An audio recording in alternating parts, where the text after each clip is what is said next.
I was stunned and brokenhearted at what I saw and member of Congress doing. I just thought that that might be sacred. As a commander, I've had to write those letters. I've had to make those calls. There is nothing more sacred than that. For a Democratic congresswoman to use that and come out and attack President Trump, to me, is just reprehensible. The White House is following me and my wife. I'm a rock star now. Overnight, the U.S. Senate taking the first step toward tax reform by passing a budget framework. Need tax reform. Gotta have it. Without that, the economy sputters. Breaking right now, North Korea sending a daring new threat to the United States, warning of a, quote, unimaginable strike. She took 8 months to explain what happened in 512 pages. The president explained it in a tweet. Hashtag I won.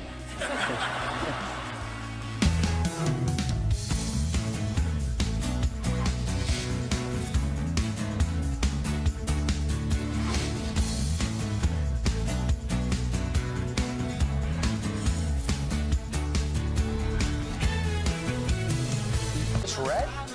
I gotta download that. Thomas Rhett. Okay. I didn't even know he sings like that. He's singing about just getting paid. I feel good. That does make you feel good. It's payday for a lot of folks. You know what's so weird about today's age? No one gets checks anymore. It's direct deposit. That's true. So like no one. For many people. Yeah, for many people, us, we get direct deposit. I want to rip something open that's perforated. I want to keep my stuff. You want to add one more thing to your list to do? I want to sign the back of the check and get there before the bank closes at 3 o'clock. Let me ask you this, Brian. Right. Okay, so you want a check that arrives in the mail. Do you trust the Postal Service to get it to you every Friday? No. Absolutely. No. Just saying. I'm still waiting for my my powdered drink, my powdered milk to come, which I ordered. What? Alba. I ordered Alba through the mail. Has not. You know, Alba. it's available at stores. I did not know nearby. that. What I is thought Alba? everything- What is Alba? What is Alba? Alba is a powdered milk. Okay. Okay. Right? It's fantastic. You get that in the crisps aisle. There you go. Which is my favorite. Says a lot. All right. Thanks for joining us today. We're going to talk about the #1 story in the world once again today, and that is the president and that call he made earlier this week to the Gold Star widow. There you see his chief of staff, the former general of the Marines, John F. Kelly, mounted a powerful defense of the president's call to the Gold Star widow, and what was extraordinary was the way he called out a member of Congress who we have been talking about, Frederica Wilson, who, as John Kelly told us yesterday, broke a sacred bond because she was eavesdropping. There's the woman right there. She was eavesdropping on a personal and private call between the President of the United States, the Commander-in-Chief, and a widow who had just lost her husband. And here's what she said, too. I wanted to grab the phone and curse him out. So I thought it was important. That's what she said. That's what she said. And keep in mind, too, there's only one person that could straighten this all out in a way that not many of us expected. The background to the president to making this call, why the president said what he did, and what it means to lose somebody in battle. Here is the Chief of Staff, John Kelly. Who are these young men and women? They are the best 1% this country produces. Most of you, as Americans, don't know them. Many of you don't know anyone who knows any one of them. But they are the very best this country produces. And they volunteer to protect our country when there's nothing in our country anymore that seems to suggest that self-service to the nation is not only appropriate but required. But that's all right. Typically, the only phone calls a family receives are the most important phone calls they can imagine, and that is from their buddies. In my case, hours after my son was killed, his friends were calling us from Afghanistan, telling us what a great guy he was. So some presidents have elected to call. All presidents, I believe, have elected to send letters. My first recommendation was he not do it because it's not the phone call that parents, family members are looking forward to. He asked me about previous presidents, and I said I can tell you that President Obama, who was my commander-in-chief when I was on active duty, did not call my family. That was not a criticism. But then he said, you know, how do you make these calls?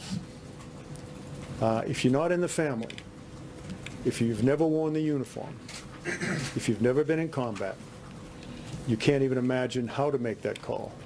So I think he very bravely does make those calls. But let me tell you what I tell him. And let me tell you what my best friend, Joe Dunford, told me, because he was my casualty officer. He said, Kel, he was doing exactly what he wanted to do when he was killed. He knew what he was getting into by joining that 1%. He knew what the possibilities were because we're at war. And when he died, in the 4 cases we're talking about, in Niger, my son's case in Afghanistan, when he died, he was surrounded by the best men on this earth, his friends. That's what the president tried to say to 4 families the other day. I was stunned when I came to work yesterday morning and brokenhearted at what I saw a member of Congress doing. It was a beautiful press conference. I think it was smart for the president to send him out to talk on this. Actually, I bet you, Ainsley, I bet you he did that on his own. I bet you he decided, I'm going to go out and handle this. I don't think anyone tells you to do that. I think that has to come from you. All right, well, maybe so, but I thought it was beautiful because he's been there. You know, he's fought for our country. He was a general. He lost his own son. And then at the end of that, he said, at the end of the press conference, he takes questions from all the reporters. And he said, are any of you Gold Star parents? Families. No one raised their hand. Then he said, do you know of a Gold Star family? And several people raised their hand, and he said, to a young man, he said, you get the first question.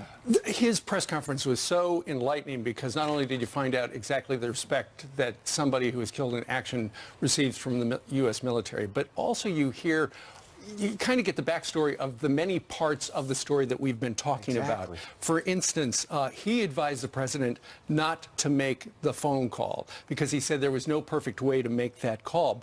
And then the president said, it's the right thing to do. I want to make it. And he said, what do I say? And then he said what Joe Dunford, the general, had told him. And he said, your husband knew exactly what he was getting into. And that's the part that the congresswoman heard as she was eavesdropping. And then that bugged her. And then she politicized it. Also, you know, the other part that we learned was the fact that when the president said, you know, I don't think Barack Obama didn't call the families, that's because John Kelly said that Barack Obama did not call his family after his son Robert died because most presidents don't call the families. They write letters instead. And the phone calls come from the people who are the most important to the fallen soldier, their friends. So this congresswoman says this afterwards. John Kelly's trying to keep his job and will say anything there, where other people who also overheard this. Keep in mind, John Kelly doesn't want to keep his job. John Kelly was happy retired. He said after he got asked to be the next Homeland Security Secretary, he asked his wife. His wife said, we're a family of service. Go serve your country again. She's like, okay. He said, I'm back in. And then they say, well, John Kelly, a tweet from Brian Fallon, who failed miserably in trying to get Hillary Clinton elected, said that John Kelly, keep in mind, backed up the travel ban and was Homeland Security Secretary for the president. He also said the wall worked. Guess what? Is there a chance that he believes the travel ban? And is there a chance he actually believes the wall was going to work at Homeland Security Secretary? That he did this on his own? Are you going to tell me someone tells General Kelly, go out there and talk about your son, or else you're fired? Is that what she actually thinks? Well, listen, she suddenly is a rock star, according to herself. Listen to her as a local affiliate caught up with her yesterday. You mean to tell me that I have become so important that the White House is following me and my wife? This is amazing. It's amazing. That is absolutely phenomenal. I have to tell my kids that I'm a rock star now. Amazing. She's the reason. She came out publicly and said she was against that phone call. She didn't like the message. She went on other media outlets to talk about it, and now she's shocked that the White House is talking about it. She's the reason for all that. She's the eavesdropper who politicized it, according to John Kelly yesterday. She's also, keep in mind, politically, she has called for the president to be impeached, said he's going to get impeached, said he's a sick guy and had mental problems. Right. By the way, and General Kelly says, you know, I had an interaction with him before when I was still in uniform. They were dedicating a new FBI building in 2015 to 2 FBI agents who lost their lives in 1986, Grogan and Duke. And instead of getting up there when she time behind the microphone in her district and talking about them. She talked about how she picked up the phone, called Barack Obama, got funding for it right away, and how instrumental she was to making this all come through, and then sat down. All the military officers and family members were stunned, but they didn't say anything. But then she reared herself up in this situation again. Well, she's made this phone call such a big ordeal when the president, as General Kelly was saying, he was just trying to pay his respects to someone who had laid down their life for all of us. Michael Waltz, Lieutenant Colonel Michael Waltz, also a Fox News contributor, he said this about making those phone calls. He's had to make plenty of them. Listen. Let me be clear here. As a commander, I've had to write those letters. I've had to make those calls. There is nothing more difficult in the world to do. Those men were out there doing what they loved. It's the families that have to suffer. They get three choices. They get that we don't come back, that we come back missing arms and limbs, or that we're not right mentally and not the same as how we left. There is nothing more sacred than that. That's pretty powerful. You have three choices when you go overseas. You're either going to lose your life, you're going to lose a limb, or you're not going to come back the same. And they're trying to make it a scandal when these 4 Green Berets lost their lives and what went into it. 29 times they did that journey. This is the time that they were ambushed. And you got to believe the Secretary of Defense, General Mattis, wants to get to the bottom of it as much, if not more, than anybody else. So everyone should stop standing, talking into their microphone and saying this is a cover-up. Are you kidding me? Well, the Congresswoman, is going to be back on television this morning. She's going to be talking about things. I thought she was going to say silent, she said. That's what we heard yesterday, but she's been booked on some other morning shows. She also now is referring to what happened in Niger as President Trump's Benghazi. Right. Jillian Miller, you have the other breaking news after doing your show this morning. That's right. Good Friday morning to you guys, to you at home as well. Let's get you caught up and start with this Fox News alert. U.S.-backed Syrian forces officially declaring victory over ISIS in Raqqa, Syria's capital. This as we see brand new disturbing video showing nothing but rubble left in the city. ISIS once using Raqqa as a base to plan international terror attacks. The fall seen as a major symbolic blow to the terror group. Another alert now, North Korea sending a daring new threat to the United States overnight, warning of a, quote, unimaginable strike. This coming in response to the U.S. and South Korea ramping up joint naval exercises. CIA Director Mike Pompeo saying the rogue nation is just months away from perfecting its nuclear powers. It is the case that they are close enough now in their capabilities that from a U.S. policy perspective, we ought to behave as if we are on the cusp of them achieving that objective. Pompeo says military force is still an option. Well, the Los Angeles Dodgers are World Series bound after a dominating win against the defending champs, the Chicago Cubs. So who will the Dodgers face? Game 6 between the Yankees and Astros is tonight. The Yankees are just one win away. Getting closer, guys. I have to tell you, at one of the book signings, a guy brought me champagne because he said you were so disturbed about all the wasted champagne in the locker room. Oh, really? Why didn't you bring it in here this morning to share? She drank it. Come on. It's a Friday. I'll bring it in.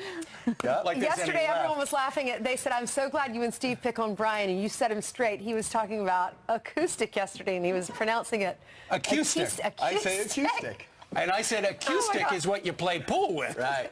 Meanwhile, on a different note, because I'm all business, a Fox News alert, the Senate paving the way for tax reform overnight. Guess what? RNC Chairwoman Ronna McDaniel Romney will be here to talk about what this means for tax reform. They did something in the Senate. Wake the kids. All right, we're back with the Fox News alert. The Senate taking the first step last night towards passing a tax plan. Get this, they narrowly passed a budget framework. The president tweeting this, the budget passed late last night, 51-49.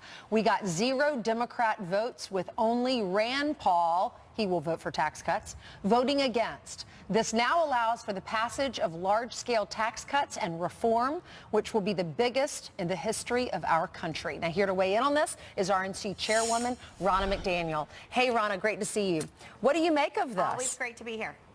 I think it's great. It's the first step towards tax cuts, tax relief for middle-class families across this country who have seen their wages stagnate, who've seen their premiums double under Obamacare, and they know that Republicans have gone to Washington to fight for them. It was interesting to see that Joe Donnelly, Joe Manchin, Heidi Heitkamp, Claire McCaskill, none of these moderate Democrats came over. They're in lockstep in opposition and resistance to the president and to the American people who are looking for help and relief, and Republicans fought for them last night, and we're on the way to tax cuts. Now, the Speaker said he wants to get tax reform done by Thanksgiving. He wants to put it forward. What kind of timeline is this? Is that feasible?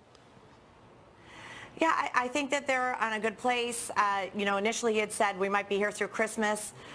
Republicans recognize we need to bring help to the middle class of this country who's been hurting. The president has fought for this. You saw the Senate pass the budget last night. They're in a good place. I think November and Thanksgiving is feasible, and they're rushing. They want to get these tax cuts out there quickly. You're the chairwoman of the RNC. What's happening on the other side over at the DNC? There's big chaos, a lot of shakeup going on. Yeah, the DNC is having their meeting right now in Las Vegas. They've had a lot of infighting, and it's part of what the byproduct of last year, where the DNC came in heavy for Hillary Clinton, and they pushed out the Bernie Sanders supporters. They're continuing to do that. It's created division in their party. The Republican Party under President Trump is united. The RNC has raised record money. We're already investing in our key battleground Senate seats. I heard in the House they outraised you. I heard in the House they outraised you last month. True?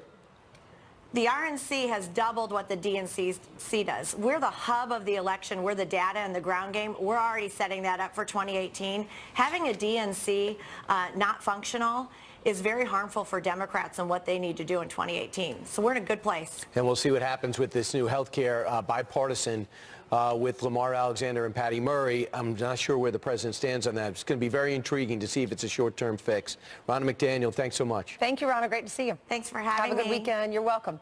Coming up, You too. General John Kelly lost his son in Afghanistan, and he's firing back at the mainstream media. Our next guest gave both of his legs in the war on terror, and he will react to this. A young man, young woman going out and giving his or her life for our country. Let's try to somehow keep that sacred.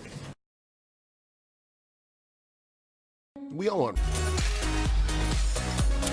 Time now for your news by the numbers, 24 after the top of the hour. First up, 23,163.04. That's what the Dow Jones Industrial Average closed at yesterday, above 23,000 again. That is another record high. The peak coming after a report that Federal Reserve Governor Jerome Powell is the leading pick for the next Federal Reserve Chairman. Next, 22,000. That's how much unemployment benefit claims dropped last week. The lowest level in 44 years. The new Labor Department numbers come as more Americans are returning to work after Hurricanes Harvey and Irma. And finally, 6.